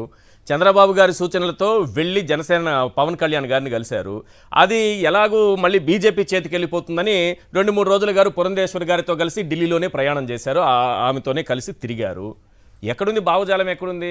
ఆయన ఉన్నారు, టీడీపీకి వెళ్ళారు, జనసేనలోకి వచ్చారు. అవకాశం బీజేపీకి ఇస్తున్నారు కాబట్టి బీజేపీలోకి వచ్చారు. ఇక భావజాలంకి ఎక్కడ అవకాశం ఉంది సార్? ఇంకోటి, వంగ మీరు కొత్తపల్లి గీత గురించి చెప్పారు కదా, నిజానికి అక్కడ మీకు అభ్యర్థి ఉన్నారో లేదో నేను చెప్పలేను, కానీ ఆవిడకి గత ఎన్నికల్లో వచ్చిన ఓట్లు 1159 ఓట్లు సార్. ఓవరాల్గా లిస్టులో 14వ ప్లేస్లో ఉన్నారు. ఇది ఇలాంటి వాళ్ళకి ఇప్పుడు శేష్ కుమారి గారు ఒక ఆత్మాభిమానంతో బయటకు వచ్చారు. 28,000 ఓట్లు తెచ్చుకున్నాను సార్ నేను అన్నారు. ఎస్, తనకు అన్యాయం జరిగితే గొంతెత్తి మాట్లాడదు. 1159 ఓట్లేంది సార్? శేషకుమారి గారికి 28,000 ఓట్లు వచ్చినాయి కాబట్టి ఆమెకు అన్యాయం జరిగిందని మనం యునానిమస్ గా ఒప్పుకోగలుగుతున్నాం. ఎంటైర్ స్టేట్ ఆమెకి ఆ సింపతి, ఎంపతి చూపిస్తుందండి. అదొక అంశం. అది వాళ్ళ పార్టీ వాళ్ళు ఎందుకు అలా చేసుకుంటున్నారు అనేది అదొక అంశం. భారతీయ జనతా పార్టీలో నేను అంటుంది ఏంటంటే, అరకు ఒకటి, తిరుపతి నియోజకవర్గాల్ని ప్రత్యేక దృష్టితో చూస్తారు. అక్కడ నేను చేయగలని ముందుకు వచ్చిన వాళ్ళు ఇవాళ పొత్తులో ఉన్నాం కాబట్టి 3 పార్టీలతో సత్సంబంధాలు ఉండటం తప్పేమీ కాదు, ముగ్గురుతో మాట్లాడటం తప్పేమీ కాదు. ఎవరు ఎలా అకామిడేట్ చేస్తారు అనే పాయింట్ లోకి వచ్చింది. అది మీకు అబ్జెక్షనబుల్ గా ఉండొచ్చేమో, కానీ వాళ్ళు అసలు భారతీయ జనతా పార్టీ టికెట్ మేము కంటెస్ట్ చేయము, భారతీయ జనతా పార్టీ అంటే మాకు ఎలర్జీ అన్నారు అనుకోండి, వాళ్ళు అక్కడికి రారు కదా అసలు. First of all they will not come there, they will not ask for a seat, they will not contest. పార్టీలో జీవీఎల్ గారు ఉన్నారు, మాధవ్ గారు ఉన్నారు, సోమవీర్రాజు గారు ఉన్నారు, సత్యకుమార్ ఉన్నారు, విష్ణువర్ధన్ రెడ్డి ఉన్నారు, వీళ్ళంతా పార్టీ సీనియర్లే కదా ఉన్నారు. చంద్రశేఖర్ కూడా ఉన్నాడు, ఈశ్వర్ గారు. ఫర్ యువర్ ఇన్ఫర్మేషన్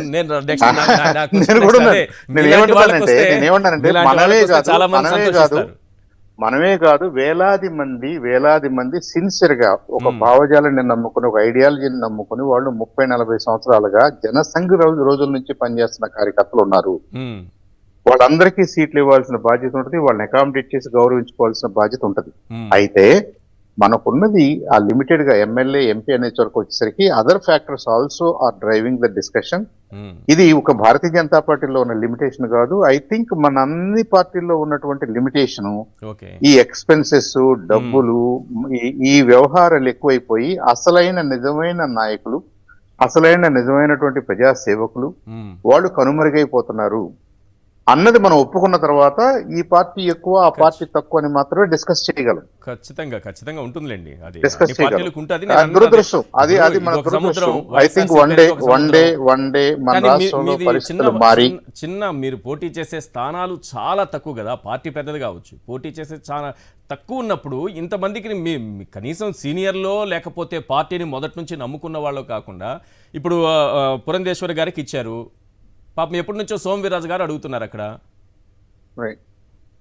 ఆయనకి ఇవ్వాలి. ఆయన ఎప్పటి నుంచో 40 ఏళ్ల నుంచి అదే సిద్ధాంతాన్ని నమ్ముకున్నాడు. ఆయనకు అవకాశం వస్తే బాగుంటుంది అనేది మా కార్యకర్తలందరూ అభిప్రాయం.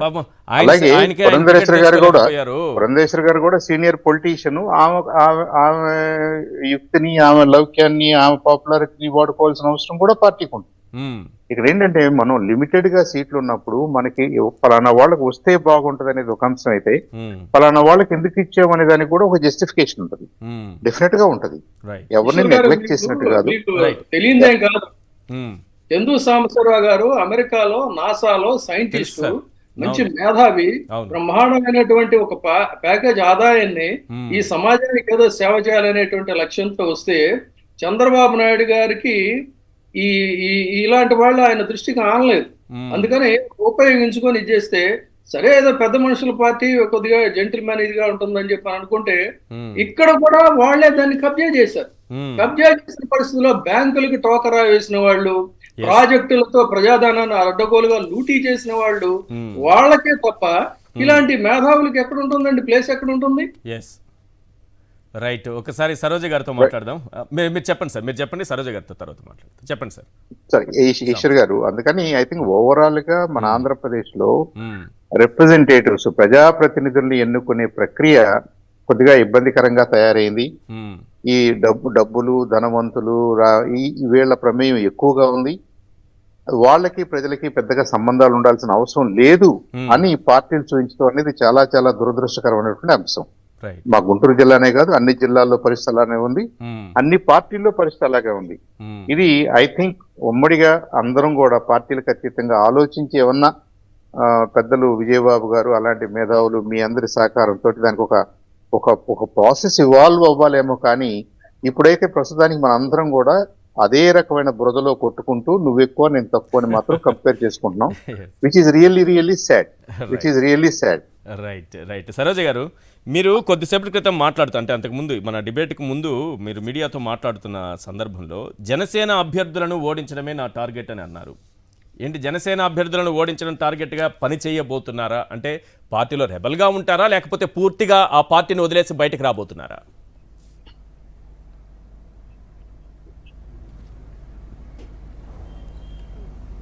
మాట వినపట్లేదండి సరోజ గారు, ఇప్పుడు వినిపిస్తోందా? చెప్పండి. వినిపిస్తుంది. జనసేన అభ్యర్థులను ఓడించడమే నా టార్గెట్ అన్నారు మీరు, ఏంటది?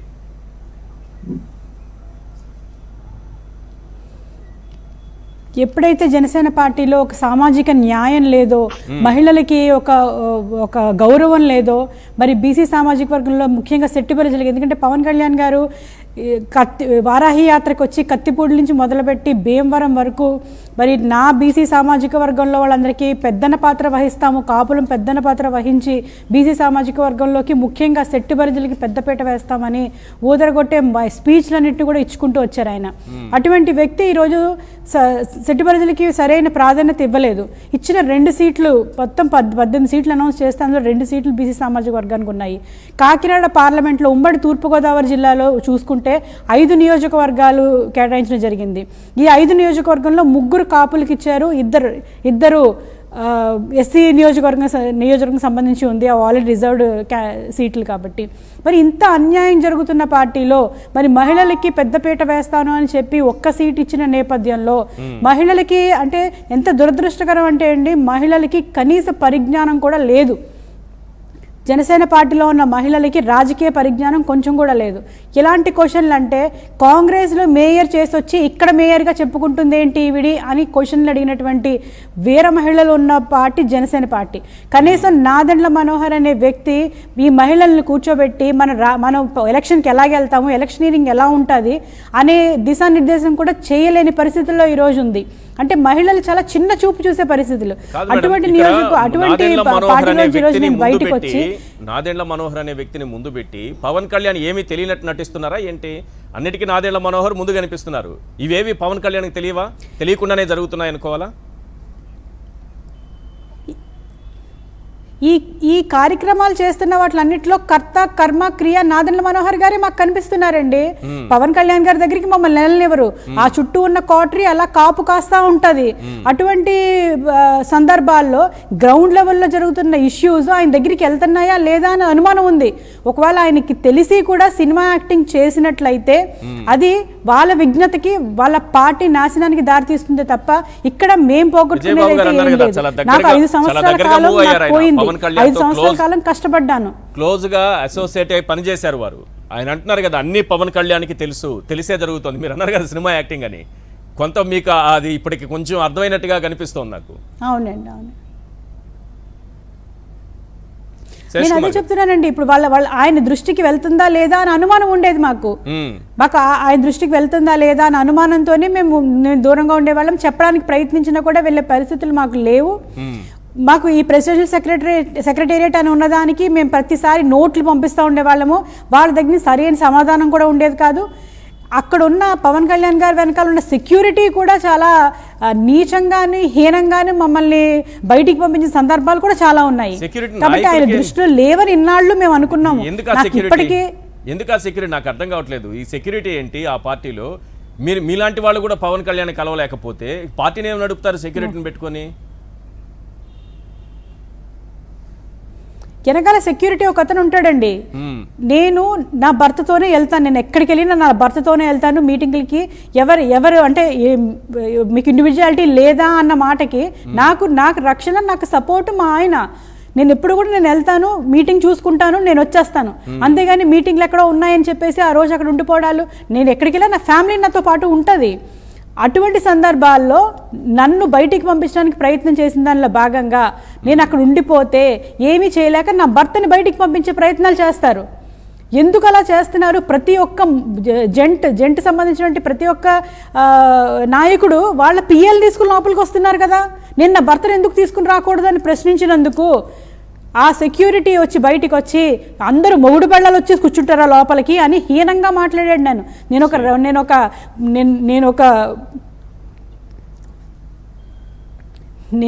నేను ఒక మేయర్గా చేశాను. కనీసం ఆ మర్యాద కూడా ఈరోజు ఆ పార్టీలో ఇవ్వలేదు. అందరితో సమానంగా నన్ను ట్రీట్ చేశారు. నేను ఏదో గొప్పదాన్ని చెప్పట్లేదు. ఒక పాలసీ మేకింగ్ ఉంది. మిగతా అన్ని పార్టీల్లో చాలామంది నాయకులు ఉంటారు, పదవులు చేసిన వాళ్ళు ఉంటారు. జనసేన పార్టీలో ఒక స్పీకర్గా చేసి వచ్చినటువంటి నాదెండ్ల మనోహర్ గారు అయితే, నేను ఒక క్యాబినెట్ హోదా చేసినటువంటి నేను మేయర్గా చేశాను. నేను ఒక ఎమ్మెల్సీగా చేసి వచ్చినటువంటి కందుల దుర్గేష్ గారు, అదేవిధంగా తాడేపల్లి మున్సిపల్ చైర్మన్గా చేసినటువంటి బొలిశెట్టి శ్రీను గారు ఉన్నారు. అంతే, పదవులు చేసిన వాళ్ళం మేము ఇంతమందే ఉన్నాము. చేసి వచ్చిన వాళ్ళకి మర్యాద లేదా? మహిళల్లో అయితే నేను ఒక్కదాన్ని పదవి చేసి వచ్చిన దాన్ని. మొత్తం అందరు వీర మహిళలతో పాటు నన్ను కూర్చోబెట్టి నేను వాళ్ళతో సమానంగా నన్ను ట్రీట్ చేస్తున్నారు. నాకు ఇదా ఇచ్చే గౌరవం? నాకు ఇచ్చే వాల్యూ ఇదా? నేను ఒక పదవి చేసి వచ్చిన వ్యక్తిగా నాకు ఇచ్చిన గౌరవం ఇంతేనా? పార్టీ కార్యదర్శి అంటే ఏ స్టేజ్లో ఉంటుందో మీరు ఆలోచించండి. మీ అందరికీ రాజకీయం తెలియంది కాదు. దానికి ఇంకా పైన ఇంకా లెవెల్స్ ఉంటాయి. ఆ లెవెల్లో కూడా నన్ను తీసుకెళ్ళలేదు అంటే ఒక్కగానొక్క పదవి చేసి వచ్చినటువంటి మేయర్ని నేను, 3 సింహాలు కర్రతో నేను ముందుకు వచ్చినటువంటి మేయర్ని నేను. అటువంటి దానికి నాకు ఇచ్చిన గౌరవం పార్టీ కార్యదర్శి మాత్రమే. ఈరోజు జన సైనికులు తెలియని వాళ్ళు, మహిళలు, వాళ్ళు ఏంటంటే వాళ్ళకి ఆ రాజకీయ పరిజ్ఞానం లేక మాట్లాడను. నేను వాళ్ళని తప్పు పట్టట్లేదు. నేను వాళ్ళకి పూర్తిగా ఈ రాజకీయ పరిజ్ఞానం నేర్పించలేదు పార్టీ కూడా. అటువంటి వాళ్ళు ఇష్టం వచ్చినట్టు మాట్లాడితే, మా పార్టీలో ఒక మేయర్ చేసిన వ్యక్తి ఉంది, శెట్టి బలిజ మహిళ ఉంది అని నన్ను ఎందుకు గుర్తించలేకపోయారు? నన్ను ఎందుకు ప్రొజెక్ట్ చేసుకోలేకపోయారు? నన్ను ప్రొజెక్ట్ చేయక్కర్లేదు. నేను ఆల్రెడీ నిరూపించబడ్డ మేయర్ని. నేను మహిళని. నేను ఆల్రెడీ మేయర్ చేశాను. బ్లూ ల్యాంప్లో నేను క్యాబినెట్ హోదా చేసినటువంటి వ్యక్తిని. నేను కాకినాడ లాంటి చారిత్రక పట్టణానికి 300 కోట్ల పైబడి అభివృద్ధి చేశాను. నేను 24 సంవత్సరాలకి మేయర్ అయ్యి నేను చరిత్ర ఆల్రెడీ నేను సృష్టించుకున్నాను. ఈరోజు జనసేన పార్టీ నన్ను ఏమీ పైకెత్తక్కర్లేదు. నేను ఆల్రెడీ నిరూపించుకునేదాన్ని. నేను పార్టీలో ఇలాంటి వ్యక్తి ఉందని ఎందుకు చెప్పుకోలేకపోతున్నారు అంటే, కేవలం నేను శెట్టి బలిజ సామాజిక వర్గానికి చెందిన దాన్ని కాబట్టి, ఒక మహిళని కాబట్టి నన్ను అణగదొక్కాలని చూశారు. అదే తాడేపల్లిగూడెంలో పొలిశెట్టి శ్రీనివాస్ గారు అనే వ్యక్తి మున్సిపల్ చైర్మన్గా చేసినటువంటి వ్యక్తి, కాపు వ్యక్తి కాబట్టి ఆయనకి హైక్ ఇచ్చారు.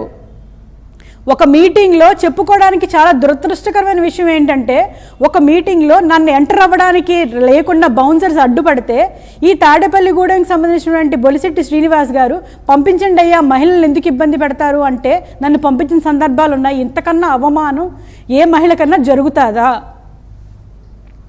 మీ ముఖంగా నేను ప్రశ్నిస్తున్నాను. అందుకే ఈ బాధతోనే ఈ ఆవేదనతోనే జనసేన అభ్యర్థుల్ని, కాకినాడ అర్బన్ రూరల్ పార్లమెంట్లో ఉన్న అభ్యర్థుల్ని ఓడించడానికి నా వంతు ప్రయత్నం నేను గట్టిగా చేస్తాను. ప్రతి గడపకి వెళ్తాను, గడపకి తిరుగుతాను. నేను నాకు జరిగిన అన్యాయాన్ని, శెట్టి బలిజలకు జరిగిన అన్యాయాన్ని, ఒక మహిళకి జరిగిన అన్యాయాన్ని నేను వివరిస్తాను. నేను వాళ్ళు ఓడించే దిశగా నేను ప్రయాణం చేస్తాను. పవన్ కళ్యాణ్ గారు ఇదంతా వినాలి. మహిళల కన్నీరు మంచిది కాదు. పవన్ కళ్యాణ్ గారు కన్నీళ్లు పెట్టుకొని మరి మీ పార్టీ కోసం పనిచేస్తున్న వాళ్ళు ఈరోజు కన్నీరు పెట్టుకుంటున్నారంటే ఇంతకంటే దౌర్భాగ్యం ఏముంటుంది సార్? మీరు చూడాలి, ఇది తెలుసుకోవాలి. ఇది ఎస్, ఫైనల్గా ఒక్క మాట శేష్ కుమార్ గారు, ఏంటి కన్నీళ్లు? మీరు కూడా కళ్ళు తుడుచుకుంటున్న దృశ్యాలు చూసా నేను కళ్ళు తుడుచుకోవట్లేదండి, మండుతున్నాయి అంతే. కాదు, ఇందులో ఏడవలసిన పని ఏమీ లేదండి. 5 సంవత్సరాల నుంచి ప్రతి ఒక్కరూ బాధపడుతూనే ఉన్నారు, కన్నీళ్లు కారుస్తూనే ఉన్నారు. ఎవరు బయటపడట్లేదంతే. ఇంకొకటి ఏంటంటే, పవన్ కళ్యాణ్ గారికి తెలియకుండా జరుగుతున్నాయి అంటే మాత్రం అది పెద్ద దెయ్యాలు వేదాలు వల్లించినట్టే. మా అందరికీ తెలుసు, అర్థమవుతుంది పవన్ కళ్యాణ్ గారికి అక్కడ తెలిసే జరుగుతున్నాయని. డైరెక్ట్ గా ఓ ఫోటో కావాలంటే 10 లక్షల చెక్కు, 10 లక్షలు ఇస్తేనే గానీ ఆయన ఫోటో ఇవ్వడు. అది అందరికీ తెలిసిన జగమెరిగిన సత్యం. కాకపోతే కొన్ని విషయాలు ఏంటి అంటే, ఇలా పబ్లిక్ లో మాట్లాడడం అన్నది అంత సంస్కారం కాదేమో అని ఆగుతున్నాం. లేదంటే మాట్లాడవలసినవి చాలా ఉన్నాయి. అలాగే ఎవరు డబ్బులు అంటే ఎవరైనా కలవాలని వస్తే వాళ్ళు ఎంత తెస్తారు, ఏమి ఇస్తారు, వాళ్ళ వల్ల పార్టీకి ఏమొస్తుంది అని తప్ప వాళ్ళ వల్ల పార్టీకి చెప్పండి. సరోజ గారు ఏదో అన్నారు, చెప్పండి మేడం, కన్క్లూడ్ చేద్దాం. నేను ఈ కౌలు రైతులకి 5 కోట్ల రూపాయలు ఇస్తానని పవన్ కళ్యాణ్ గారు ప్రకటించిన వెంటనే నేను చెక్ రాసి 2 లక్షల రూపాయలకి ఇవ్వడానికి దగ్గరికి వెళ్తే మనోహర్ గారు లిటరల్గా చెయ్యిలా పెట్టి వెనక్కి పంపించేశారండి. నన్ను ఇలాగే చూపించారండి, నాకు వెనక్కి వెళ్ళిపోండి అని చెప్పి. నేను వెనక్కి, ఎందుకంటే ఫస్ట్ చెక్ నేను ఇవ్వకూడదు. అక్కడ ఫస్ట్ చెక్ నేను ఇస్తే నేను ఇస్తే అక్కడ అతని వర్గానికి అవమానం జరుగుతుంది. కాబట్టి నన్ను ఇలా లిటరల్గా ఇలా చెయ్యాలి, వెనక్కి పెట్టి నన్ను వెళ్ళిపోమని చెప్పారు. నేను వెనక్కి వెళ్ళిపోయాను. కొంచెం సేపు ఉన్న తర్వాత మళ్ళీ లోపలికి వెళ్ళారు. లోపలికి వెళ్ళినప్పుడు కూడా చెక్ అక్కడ పెట్టి వెళ్ళి ఫోటో తీయించుకోమని చెప్పేసి మనోహర్ గారు చెప్పారు నాకు. నేను ఆ ఫోటో ఈరోజు ఇప్పుడు నాకు రెడీగా ఉంటే చూపిద్దును. నేను ఆ ఫోటోలో కూడా కళ్ళ నిండా నీళ్లతో నేను పవన్ కళ్యాణ్ గారితో ఫోటో తీయించుకున్నాను. ఈ రోజు నేను గర్వంగా చెప్తున్నాను, నాదెండ్ల మనోహర్ అనే టోల్ ని బద్దలు కొట్టి ఈ రోజు నేను బయటకు వచ్చాను. ఇది తెలుసుకున్న రోజు ప్రతి ఒక్కళ్ళు కూడా బయటకు వస్తారు. ఆ కోవట్ బయటికి వెళ్ళిన రోజున జనసేన పార్టీ అనేది బాగుపడుతుంది. రైట్, థ్యాంక్ యూ అండి సరోజ గారు, చర్చలో పాల్గొన్నందుకు. శేషకుమారి గారు, అలాగే విజయబాబు గారు, చందు సాంబశివరావు గారు. ఇది ఇవాళ చర్చా కార్యక్రమం. చూస్తూనే ఉండండి సాక్షి టీవీ.